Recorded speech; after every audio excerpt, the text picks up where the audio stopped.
Ang umagang iyon ay tila isa lamang ordinaryong araw sa mundo. Sa isang malaking syudad, ang mga tao ay patuloy sa kanilang pagmamadali. Siksikan pa rin ang mga bagon ng tren. Ang mga international conference room ay puno pa rin ng mga numero, ulat at estatistika na tila walang buhay, gaya ng dati. Ngunit sa gitna ng lahat ng ito, may isang balita na dahan-dahang kumalat tulad ng alon sa ibabaw ng tubig. Kinilala ang Pilipinas bilang numero 1 bansa sa mundo sa 10 mahahalagang larangan. Isang pangungusap lamang iyon, ngunit sapat na para mapatigil ang marami sa pagtutok sa kanilang mga screen, natigilan sa pag-type ang mga analyst. Muling tiningnan ng mga mamamahayag ang kanilang mga dokumento at ang mga tao mula sa iba't ibang sulok ng mundo ay nagsimulang magtanong ng iisang bagay.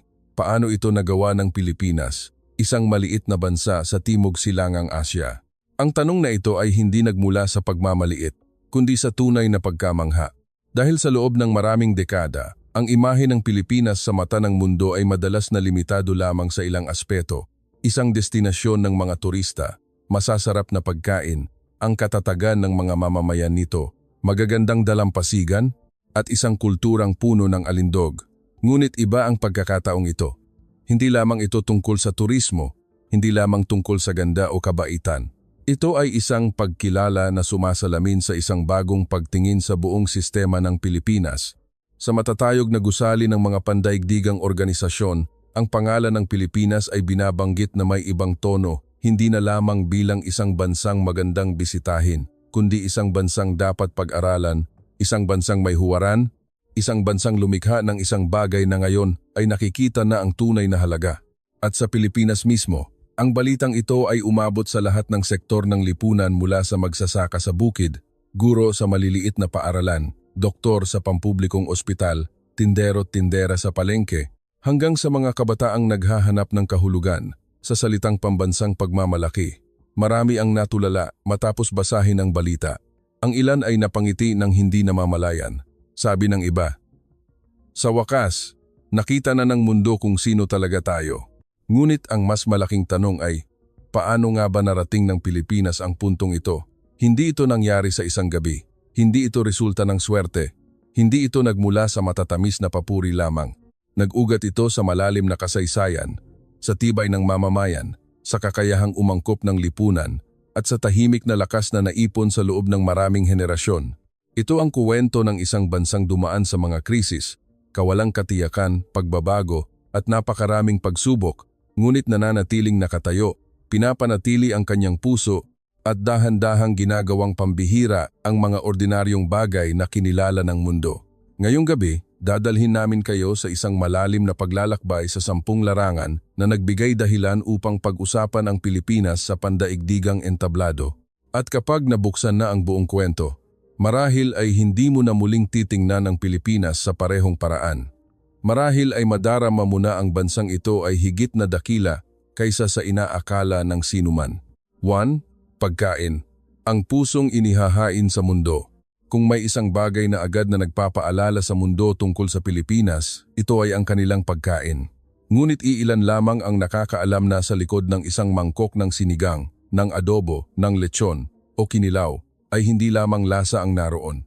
Mayroon itong kasaysayan, mayroon itong dunong, mayroon itong isang paraan ng pag-iisip na Pilipino na pinag-iisa ang balanse sa bawat subo. Maraming bansa ang may masasarap na pagkain, ngunit may kakaiba sa pagkaing Pilipino. Hindi lamang nito binubusog ang tiyan, kundi pinupuno nito ang puso. Nararamdaman mo ang pag-aalaga ng nagluto, ang pagiging pino ng kultura, at ang init ng isang tahanan kahit pa ikaw ay nasa isang maliit na kainan sa kabilang panig ng mundo. Sa New York, London, Tokyo, Dubai, Paris o Sydney, ang mga restoran ng Pilipino ay hindi lamang isang dayuhang kainan. Madalas, ito ay isang lugar na nais balikan ng mga tao. Ang ilan ay bumabalik para sa kakaibang asim na humahamon, ang ilan para sa linamnam na hindi matatagpuan sa iba, ang ilan dahil sa pananabik, at ang ilan upang tuklasin ang isang bagong mundo sa pamamagitan ng panlasa. Ang hiwaga ng pagkaing Pilipino ay nasa balanse nito, asim na hindi matapang, tamis na hindi nakakaumay, anghang na may katuturan, at alat na hindi nangingibabaw. Lahat ay tila sumasayaw sa iyong dila, ng may tamang kumpas. Ito ay isang sining at agham na naipasa sa maraming henerasyon. Ngunit higit pa sa lasa, ang pagkaing Pilipino ay isang kinatawan ng paraan ng pamumuhay. Sinasalamin nito ang pagkakaiba-iba ng mga rehiyon. Ang pagkain sa Hilaga ay may pagiging simple, ang sa Kabisayaan ay may sigla at prangkang lasa, ang sa Kamaynilaan ay may pagiging sopistikado, at ang sa Mindanao ay may bagsik at init. Lahat ng ito ay bumubuo ng isang larawan ng isang bansang masigla at may magandang pagiging komplikado. At iyon ang dahilan kung bakit kapag binanggit ng mundo ang Pilipinas bilang isa sa mga nangunguna sa larangan ng pagkain, hindi ito nakakagulat. Dahil ang pagkaing Pilipino ay hindi nanalo sa pamamagitan lamang ng marketing.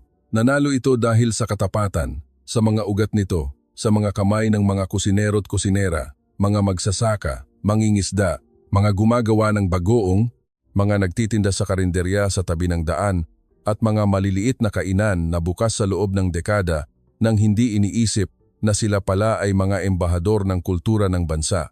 Ang pagkaing Pilipino ay patunay na ang isang bansa ay maaaring makipag-usap sa mundo nang hindi gumagamit ng parehong wika sa pamamagitan lamang ng pag-abot ng isang kutsara. At kapag natikman ng buong mundo ang Pilipinas, hindi lamang pagkain ang kanilang natitikman, kundi ang puso ng bansang ito. Kalusugang pampubliko. Ang kalingang abot ng lahat.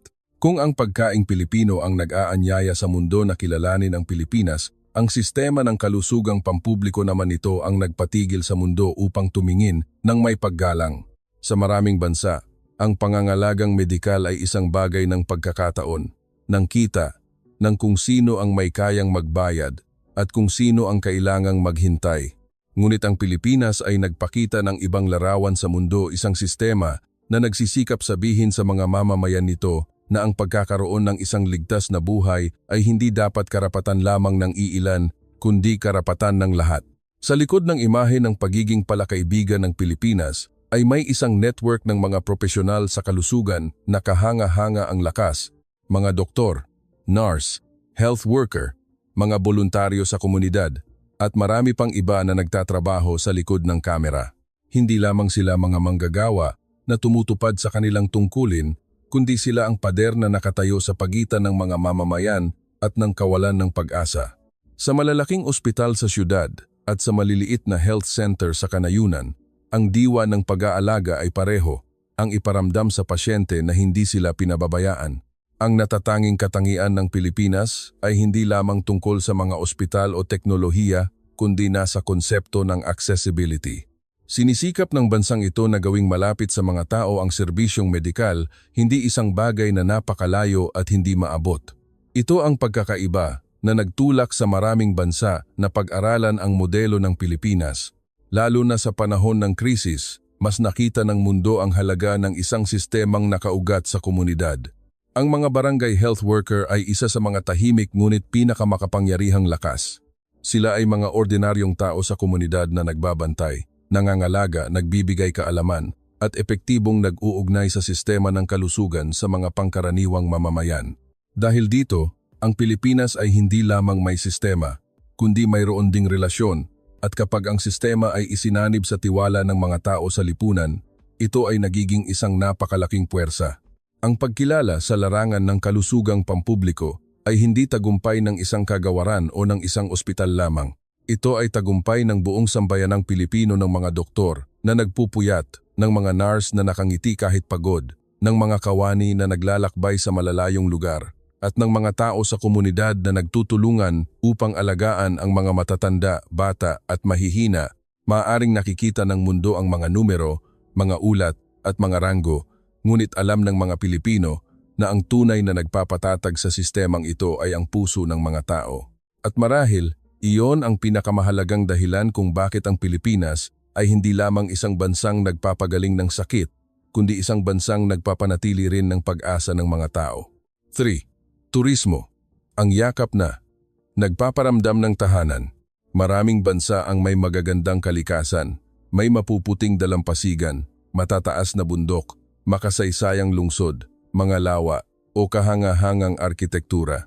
Ngunit hindi lahat ng bansa ay kayang iparamdam sa isang bisita na sila ay umuwi na kahit hindi pa man sila umaalis. Nagagawa ito ng Pilipinas. May mga taong unang dumating sa Pilipinas dahil nais nilang makita ang dagat na kasing linaw ng salamin. Ang iba ay gustong maglakad-lakad sa mga lumang simbahan na payapa at kagalang-galang. Ang ilan ay dumating para sa pagkain.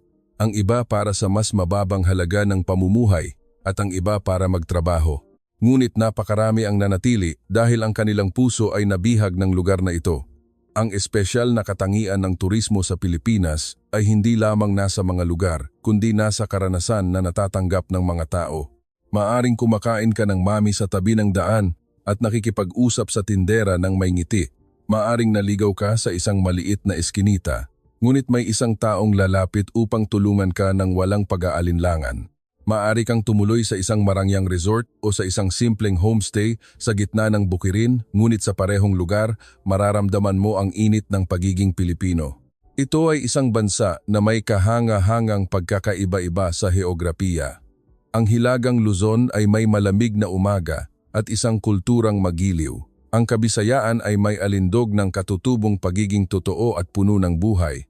Ang sentro ng bansa ay may isang kabiserang hindi natutulog, pinagsasama ang modernidad at nakaraan. Ang Mindanao ay may mga karagatang pinapangarap ng buong mundo na masilayan man lang. Lahat ng ito ay gumagawa sa Pilipinas na hindi isang destinasyon, kundi isang universo ng mga karanasan na maaaring magbago sa bawat pagbabalik. At huwag nating kalimutan na ang turismo ng Pilipinas ay hindi lumago dahil lamang sa kalikasan.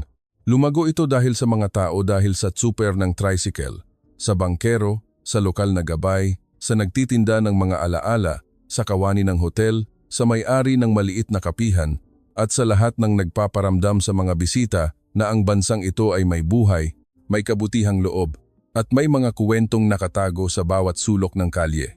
Kaya't hindi kataka-taka na maraming pandaigdigang organisasyon ang tumitingin sa Pilipinas bilang isang halimbawa ng isang bansang nakalikha ng ekonomikong lakas mula sa turismo sa isang kahanga-hangang paraan. Dahil hindi lamang tanawin ang ibinebenta ng Pilipinas, kundi mga alaala. Hindi lamang lugar, kundi damdamin.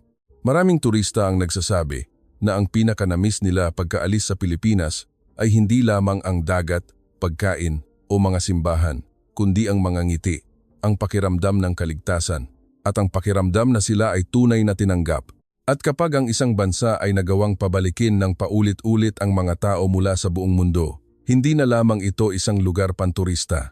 Ito ay nagiging bahagi na ng puso ng mga tao. Kultura, ang kaluluwang buhay sa araw-araw.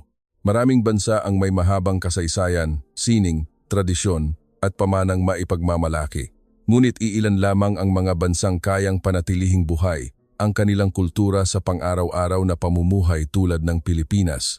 Dito, ang kultura ay hindi nakatago sa likod ng salamin sa museo, hindi limitado sa mga aklat-aralin, at hindi lamang isang backdrop para sa mga seremonya. Ito ay humihinga, gumagalaw, at natural na bahagi ng buhay ng mga tao. Makikita mo ito sa umaga kapag may mga taong nagsisimba, sa tunog ng kampana ng simbahan tuwing dapit hapon, sa pagmamano bilang tanda ng paggalang, sa mga disenyo ng habing pinya, sa mga sayaw na katutubo, sa mga piyesta, sa mga tradisyon ng Pasko, sa mga ritual ng kasal, sa sining ng pakikipag-usap, sa pagkain, sa musika, kahit sa paraan ng pakikitungo ng mga Pilipino sa isa't isa. Ang kultura ng Pilipinas ay may alindog dahil pinagsasama nito ang pagiging magiliw at ang lalim. Ito ay isang kulturang nagbibigay galang sa kapwa, gumagalang sa mga nakatatanda, nagpapahalaga sa mga relasyon, at may pambihirang kakayahang panatilihin ang kagandahan kahit sa maliliit na detalye. Ang nakikita at hinahangaan ng mundo ay hindi tinalikuran ng Pilipinas ang sarili nitong mga ugat kahit na yumayakap ito sa modernidad. Habang maraming lugar sa mundo ang nakikipaglaban sa pagkawala ng kanilang pagkakakilanlan, pinapanatili ng Pilipinas ang sarili nito sa isang kahanga-hangang paraan. Ang mga matataas na gusali ay maaaring itayo sa tabi ng mga sinaunang simbahan. Ang modernong fashion ay maaaring isabay sa mga barong at saya. Ang modernong musika ay maaaring makisama sa mga katutubong instrumento, at lahat ng ito ay hindi naglalaban, bagkus ay sumasalamin sa kakayahang umangkop ng lipunang Pilipino. Ang kadakilaan ng kulturang Pilipino ay hindi lamang nasa katandaan nito, kundi nasa kakayahang maipasa ito mula sa isang henerasyon patungo sa susunod nang hindi nawawala ang puso nito. Ang mga guro, mga artisan, mga mananayaw, mga katutubo sa komunidad, mga matatandang nagtuturo sa kanilang mga apo, at ang mga bagong henerasyon na muling nagkakaroon ng interes sa kanilang pinagmulan, lahat sila ay mga tagapangalaga ng mahalagang yaman ng bansa.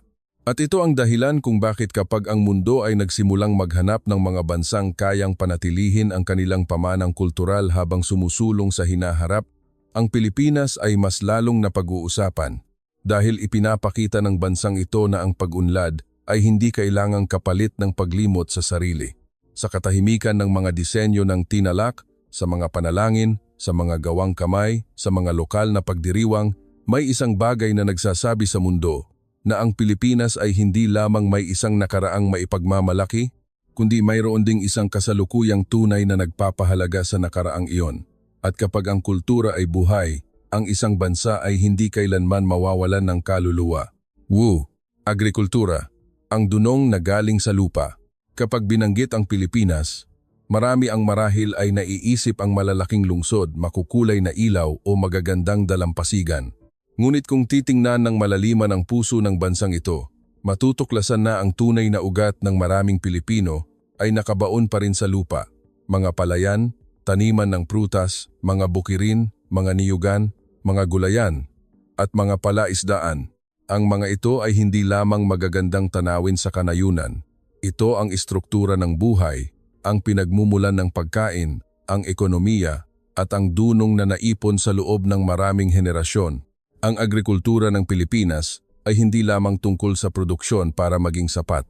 Ito ay isang agham ng pakikipamuhay sa kalikasan. Maraming Pilipino ang lumaki na natututunan ang mga panahon, ang lupa, ang tubig, ang hangin, at natututunan na ang pagtatanim ay hindi pagpilit sa kalikasan, kundi pakikinig at pag-unawa dito.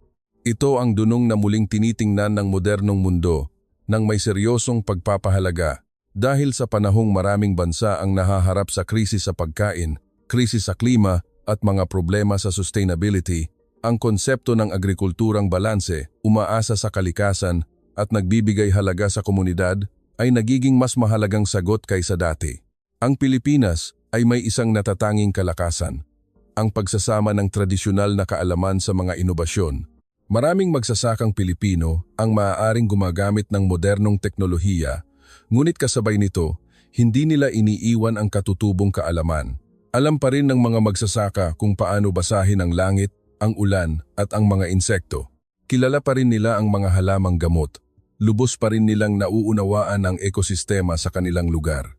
Ang mga kaalamang ito ay hindi laging nakasulat sa mga aklat. Ipinapasa ito mula kamay sa kamay, mula sa mga turo sa pamilya, mula sa aktwal na paggawa, at mula sa pakikipamuhay sa lupa ng may paggalang. At iyon ang hiwaga, dahil ang Pilipinas ay hindi lamang may malakas na sektor ng agrikultura, kundi mayroon ding isang kultura ng agrikultura na nagpapanatili sa mga tao na konektado sa pagkaing kanilang kinakain, sa pinagmulan nito, at sa mga nagtatanim. Kapag nagsimulang bigyan ng mundo ng importansya ang food security, sustainability, at mga sistema ng produksyon na hindi sumisira sa kapaligiran, mas lalong lumitaw ang Pilipinas hindi dahil tayo ang pinakamalaking bansa, kundi dahil tayo ay isang bansang naaalala pa na ang bawat pinggan ng pagkain ay nagsisimula sa pawis ng ordinaryong tao at sa biyaya ng kalikasan. Ang pagkilala sa Pilipinas sa larangang ito ay hindi lamang pagkilala sa agrikultura.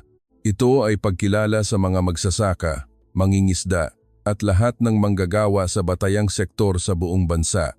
Ito ay pagkilala sa mga gumigising bago pa sumikat ang araw, sa mga naglalakad sa putikan, sa mga nagtitiis sa init, ulan, at kawalang katiyakan upang ang buong bansa at ang mundo ay may pagkain sa mesa. Maaaring hindi sumisigaw ng malakas ang Pilipinas na kami ay dakila, ngunit mula sa tahimik na mga lupain na ito, mas malinaw na naririnig ng mundo araw-araw na ito ay isang bansang nakakaalam ng tunay na halaga ng paglago. Leo, kalidad ng buhay, ang kaligayahang nasa pakikipagkapwa. Sa isang panahon kung saan ang mundo ay puno ng kompetisyon, pagmamadali at presyon, maraming bansa ang umuunlad, lumalaki ang mga lungsod at nagiging mas abante ang teknolohiya, Ngunit ang mga tao ay lalong nagiging malayo sa isa't isa. Ito ang dahilan kung bakit nagsisimula muling magtanong ang mundo. Saan nga ba dapat sukatin ang tunay na pag-unlad? Sa matataas na gusali, sa per capita income, sa bilis ng paglago ng ekonomiya, o dapat ba itong sukatin sa mga ngiti, sa mga relasyon, at sa pakiramdam na may kabuluhan pa ang buhay? Maaaring hindi ang Pilipinas ang pinakamayamang bansa sa mundo, ngunit mayroon itong isang bagay na masigasig na hinahanap ng maraming bansa, ang kakayahang mamuhay sa gitna ng imperpeksyon habang pinapanatili ang maliliit na kaligayahan. Ito ay hindi isang kaligayahang kathang-isip, hindi isang kaligayahang walang problema, kundi isang kaligayahang nagmumula sa paraan ng pag-iisip, sa mga relasyon, sa kakayahan ng mga taong magbahagi pa rin, tumawa, magbatian, magtipon bilang isang komunidad, magsalusalo sa pagkain, at humanap ng init mula sa mga ordinaryong bagay sa pang-araw-araw na buhay. Ito ang lakas na hindi nakikita ng marami sa mga numero, ngunit malinaw na nakikita kapag naranasan mo ng mamuhay sa Pilipinas. Maraming dayuhan ang nagsasabi na ang Pilipinas ay isang lugar na nagpabagal sa kanila, hindi pagbagal na nangangahulugang pagiging huli, kundi pagbagal na sapat upang makahinga, sapat upang makita ang halaga ng isang pagkain, ng pamilya, ng isang maikling pakikipag-usap sa isang estranghero, at ng kaligayahang hindi kailangang maging mahal. Sa mga komunidad sa Pilipinas, makikita pa rin ang larawan ng pagtutulungan.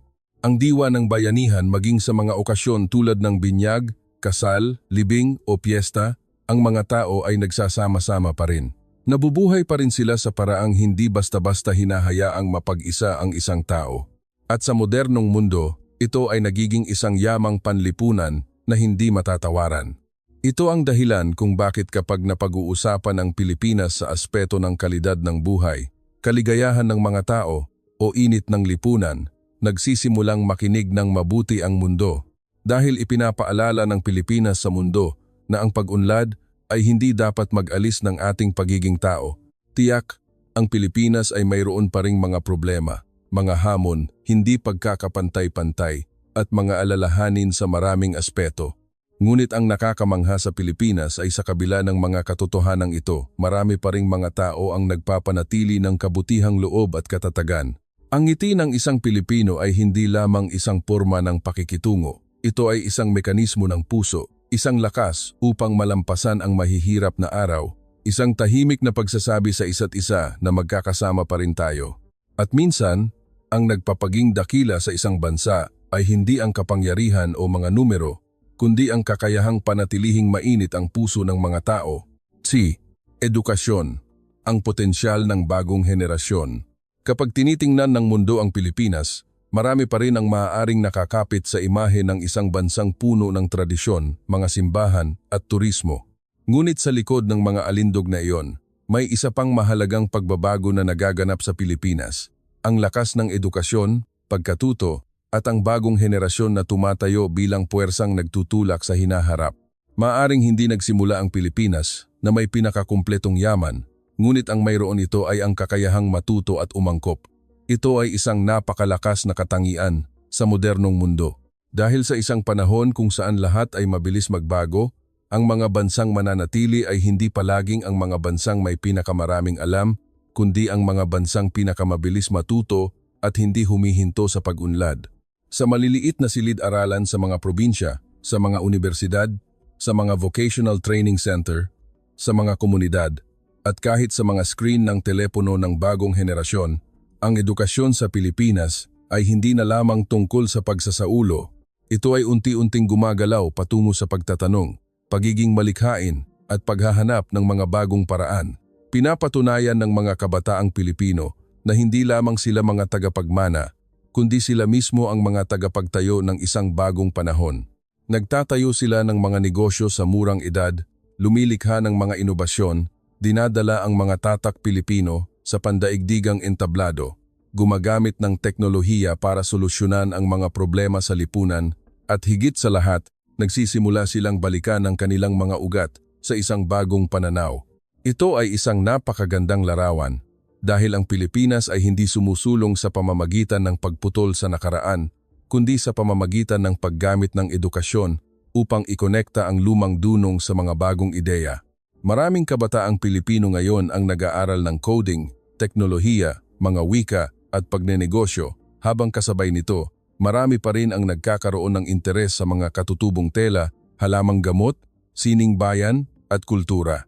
Hindi nila tinitingnan ang mga ito bilang mga lumang bagay, kundi bilang isang cultural capital na maaaring paunlarin para sa hinaharap. At iyon ang nagbibigay sa Pilipinas ng isang espesyal na lakas.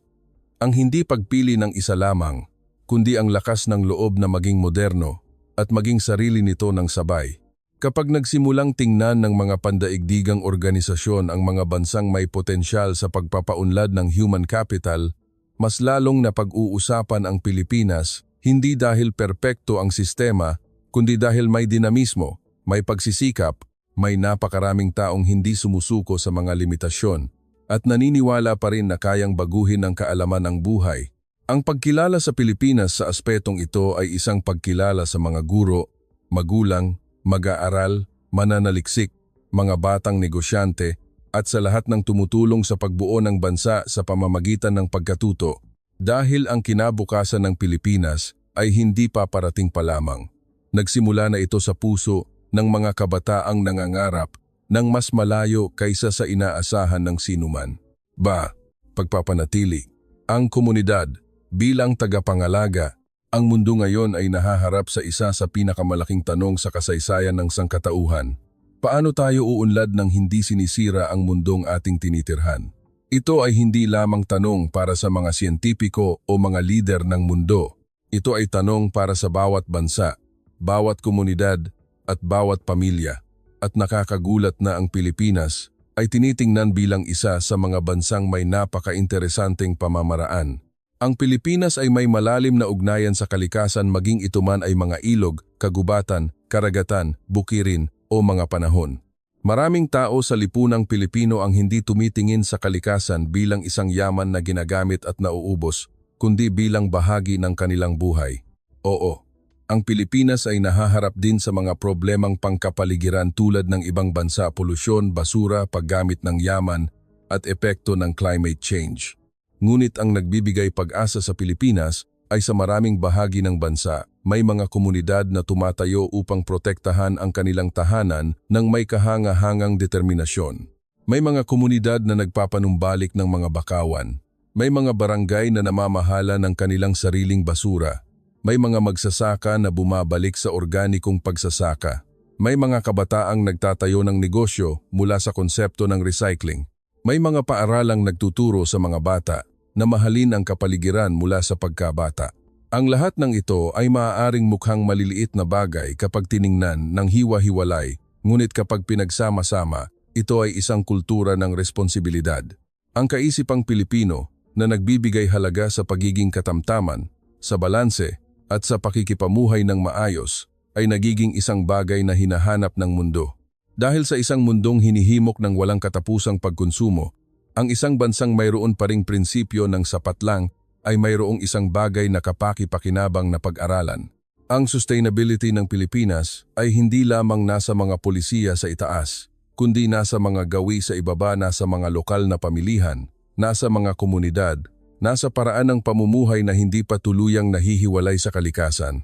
Ito ay isang tahimik na lakas na hindi maaaring balewalain ng maraming bansa dahil ang tunay na sustainability ay hindi nagmumula sa magagandang salita sa mga komperensya, kundi sa mga ordinaryong tao na dahan-dahang binabago ang kanilang paraan ng pamumuhay ng may katapatan.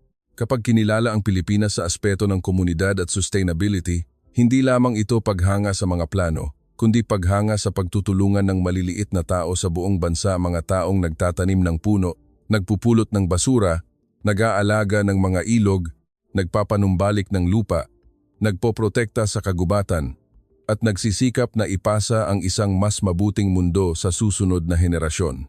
Natututunan ng mundo na minsan, ang sagot sa hinaharap ay maaaring hindi matatagpuan sa pinakamalalaking bagay, kundi sa mga paraan ng pag-iisip na simple, tapat, at sustainable tulad ng pinapanatili pa rin ng Pilipinas. Nuema, malikhaing ekonomiya, ang kultura bilang kapital. Noong unang panahon, ang pagiging Pilipino ay maaaring tinitingnan lamang bilang isang pagkakakilanlang pangkultura, isang bagay na maganda, kahanga-hanga, ngunit hiwalay sa modernong mundo ng ekonomiya.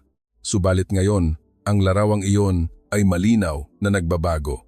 Sinisimulang patunayan ng Pilipinas sa mundo na ang kultura, pagkamalikhain at pagkakakilanlan ng isang bansa ay hindi lamang mga bagay na iniingatan para sa pagmamalaki, kundi maaari itong maging isang napakalakas na puwersang ekonomiko na nagtutulak sa bansa.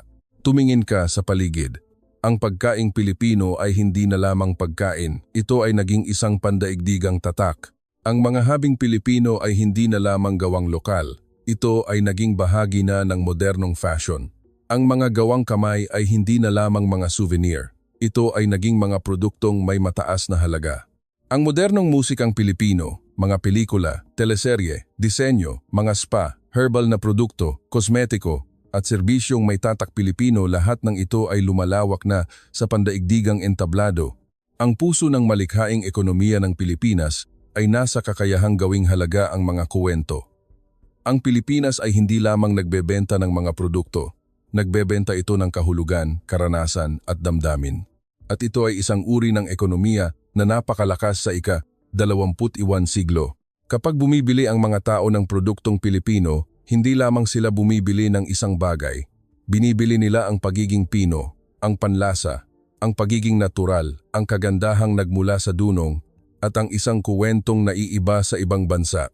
Nauunawaan ito ng maraming bagong tatak Pilipino. Hindi sila nagsisikap na manggaya, pinipili nilang tumayo sa kanilang sariling mga ugat at bigyan ito ng bagong interpretasyon na angkop sa kasalukuyan. Ito ang lakas na gumagawa sa Pilipinas, nakaakit-akit sa mata ng mga mamumuhunan, taga-disenyo, turista at mga mamimili mula sa buong mundo. Ang malikhaing ekonomiya ng Pilipinas ay hindi lamang tungkol sa mga alagad ng sining o mga taga-disenyo. Ito ay nag-uugnay mula sa mga magsasaka, mga artisan, maliliit na negosyante, hanggang sa mga international exporter.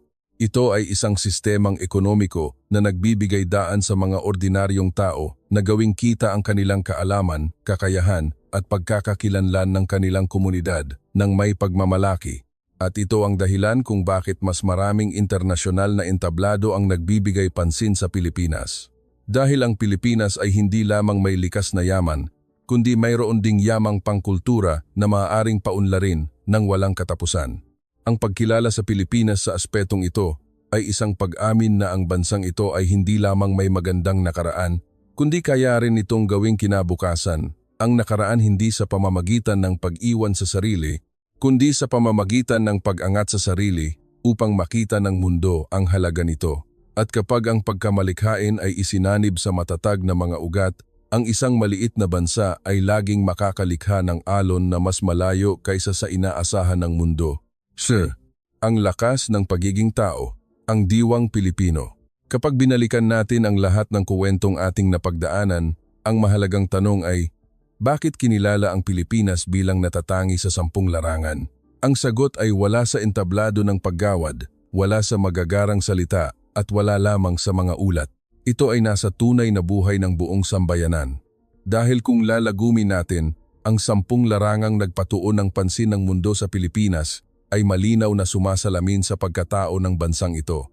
Maging ito man ay ang pagkain na naghahatid ng puso ng Pilipinas sa buong mundo, ang kalusugang pampubliko na nagpapatunay na ang pag-aalaga sa kapwa ay isang pangunahing halaga, ang turismo na ginagawang mangingibig ang mga bisita, ang kulturang nananatiling buhay at hindi nahihiwalay sa tunay na buhay, ang agrikultura at katutubong dunong na lumalago mula sa pag-unawa sa kalikasan, ang kalidad ng buhay at kaligayahan ng mga tao na sumasalamin sa init ng lipunan, ang edukasyon at potensyal ng bagong henerasyon na nagbubukas ng pinto sa hinaharap, ang sustainability at komunidad na nagsasabing hindi pa nalilimutan ng Pilipinas ang balanse ng buhay, ang malikhaing ekonomiya na ginagawang lakas ekonomiko ang kultura at ang lakas ng pagiging tao, ang diwang Pilipino na tahimik na nakapaloob sa lahat ng aspeto.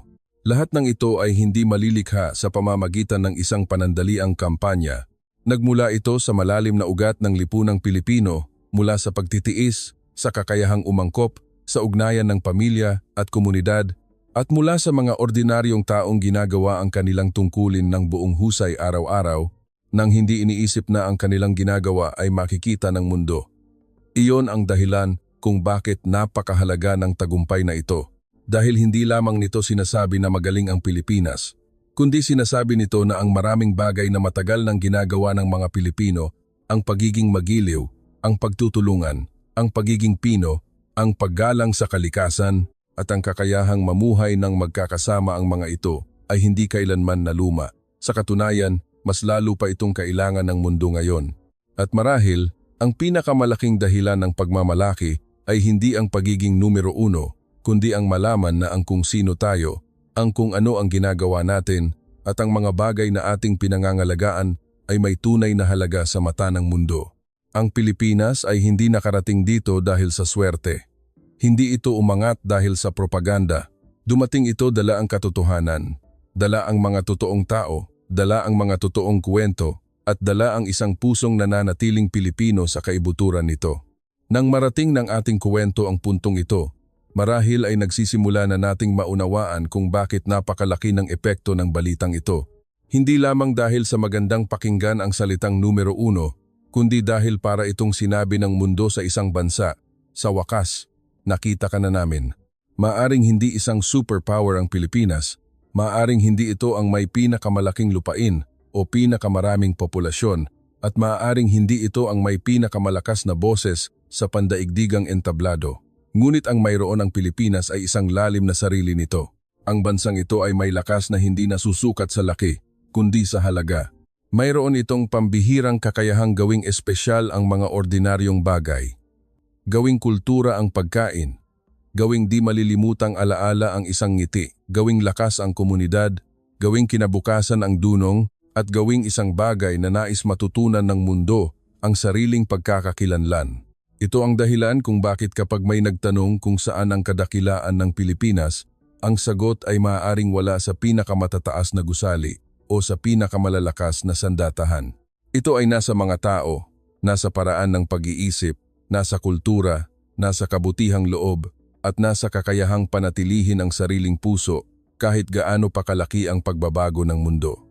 Ang pagkilala sa 10 larangan ay hindi isang katapusan. Ito ay simula ng isang bagong tanong. Mula ngayon, paano gagamitin ng Pilipinas ang pagkilalang ito? Mapapanatili ba nito ang mga halagang ito? Uunlad ba ito ng hindi tinatalikuran ang sarili? At paano nito sisiguraduhin na ang mga susunod na henerasyon ay magmamana ng mga kabutihang ito? Ito ang hamon ng hinaharap, ngunit ito rin ay isang napakalaking pagkakataon. Dahil habang nagsisimulang tingnan ng mundo ang Pilipinas sa mas malalim na paraan, dapat din nating mga Pilipino na simulang tingnan ang ating sariling bansa ng may bagong mga mata. Hindi tingnan ng may pagkasanay, hindi tingnan lamang ang mga pagkukulang, kundi subukang makita ang lakas na taglay natin, ang halagang nakatago sa mga bagay na malapit sa atin, at kung gaano kalaki ang potensyal ng bansang ito kung tutulungan nating lahat na alagaan ito. Marahil, ang pinakakahanga-hangang bagay tungkol sa Pilipinas ay hindi ang pagkilala ng mundo sa atin. Ito ay ang katotohanang ang bansang ito ay mayroon pa ring napakaraming kabutihan kahit na dumaan sa hindi mabilang na pagsubok. At iyon mismo ang dahilan kung bakit ang Pilipinas ay hindi na lamang isang maliit na bansa sa mapa ng mundo. Ito ay isang bansang tahimik na nagsasabi sa buong sangkatauhan na ang kadakilaan ay hindi laging nasa pagkakaroon ng pinakamarami, kundi nasa pagkakaroon ng sapat na halaga upang ang buong mundo ay lumingon at tumingin.